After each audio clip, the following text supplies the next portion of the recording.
तीरथवर नैमिष विख्याता अति पुनीत साधक सुखदाता अति पुनीत साधक सुखदाता तीरथवर नैमिष विख्याता तीरथवर नैमिष विख्याता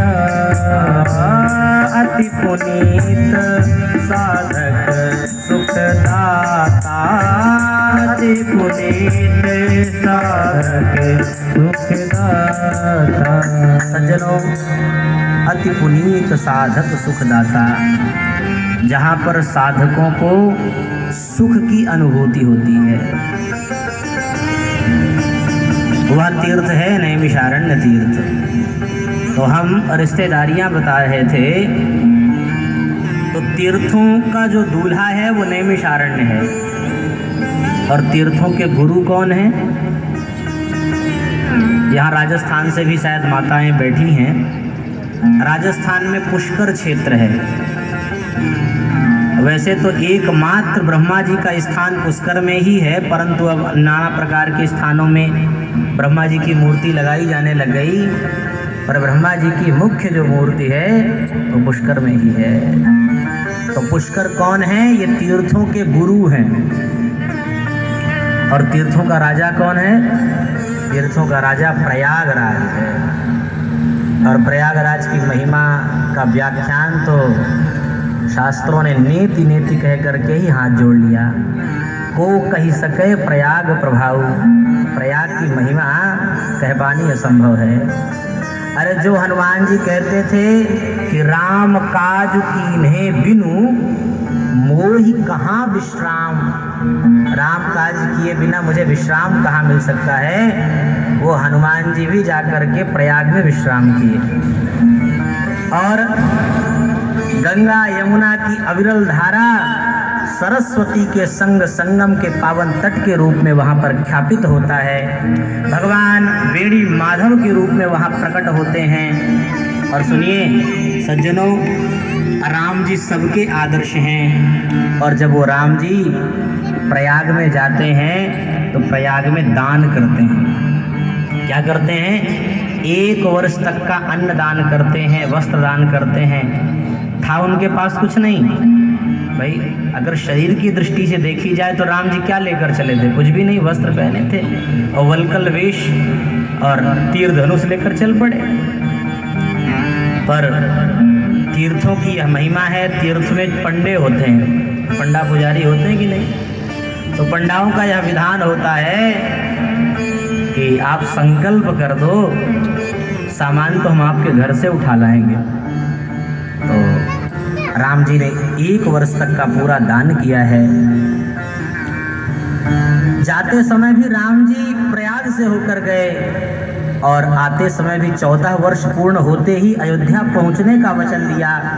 तो 1 दिन पहले ही मानो प्रयागराज में आकर के उनका विमान रुकता है। तो वो राम जी भी प्रयाग की महिमा गाते हैं, याज्ञवल्क्य जी भी प्रयाग की महिमा गाते हैं, अगस्त्य जी भी प्रयाग की महिमा गाते हैं। प्रयागराज में महाकुंभ होता है 2025 में, अभी आने वाला है। माघ महीने में यह आता है।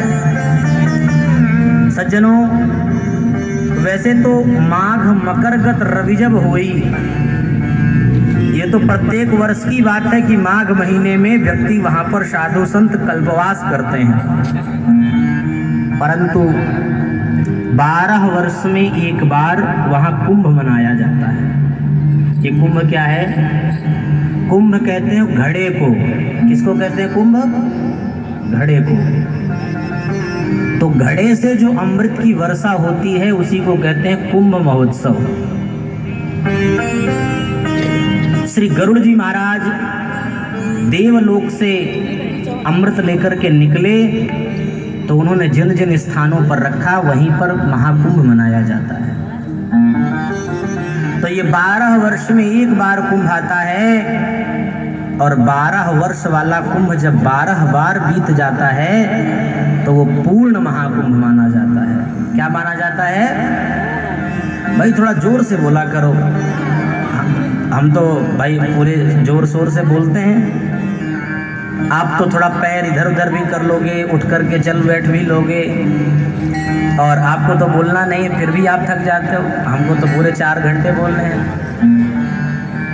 वो पूर्ण महाकुंभ माना जाता है जो 144 वर्षों के बाद यहाँ आ रहा है। तो सभी लोगों को तीर्थराज प्रयाग अवश्य जाना चाहिए, और तीर्थराज प्रयाग में इस महाकुंभ के सुअवसर पर स्नान अवश्य करना चाहिए। देखिए, गंगा के दर्शन मात्र से मुक्ति मिल जाती। पहली बात, ठंडी लग जाए अगर किसी को और वो स्नान न करना चाहे तो गंगा जी का दर्शन कर ले, बड़ी सुविधा है हम लोगों की। बस देखो, किसी को मिठाई न पसंद आए तो रसगुल्ले की व्यवस्था है, दूध से ही बन रहा है। किसी को रसगुल्ला ना पसंद आए तो किसी को बर्फी पसंद आता है, पर एक ही दूध से सारी व्यवस्थाएं बन जाती है। तो हम लोगों के पास तो तमाम सुविधा है। लोगों के पास तो एक ग्रंथ और एक उनके जो भी वो अपने आराध्य मानते हो, गॉड मानते हो, क्या मानते हो, उनके पास एक ही पुस्तक है और एक ही व्यक्ति है।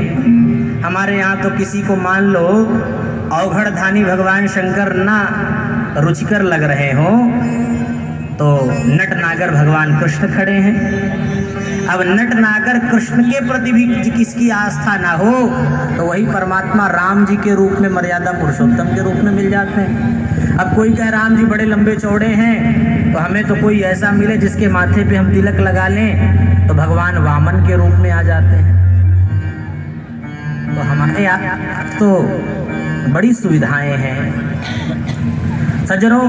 तो पहली बात, किसी को स्नान मान लो ठंडी से डर लगे तो गंगा जी का दर्शन कर ले, तो गंगे तब दर्शनार्थ मुक्ति ही, गंगा के दर्शन मात्र से मुक्ति मिल जाती है। और फिर जब दर्शन कर लो तो फिर आचमन भी कर लो, थोड़ा सा 3 बार जल हाथ में लिए और आचमन कर लिए। तो अकाल मृत्यु हरणम भय व्याधि विनाशनम, वो विष्णुपदी उनको कहा जाता है। गंगा जी को क्या कहा जाता है? विष्णुपदी। क्या कहते हैं? विष्णुपदी। विष्णुपदी का अर्थ है, पाद कहते हैं चरणों को। तो चरणों से, विष्णु भगवान के चरणों से ही जिनका प्रादुर्भाव हुआ है वो कौन है?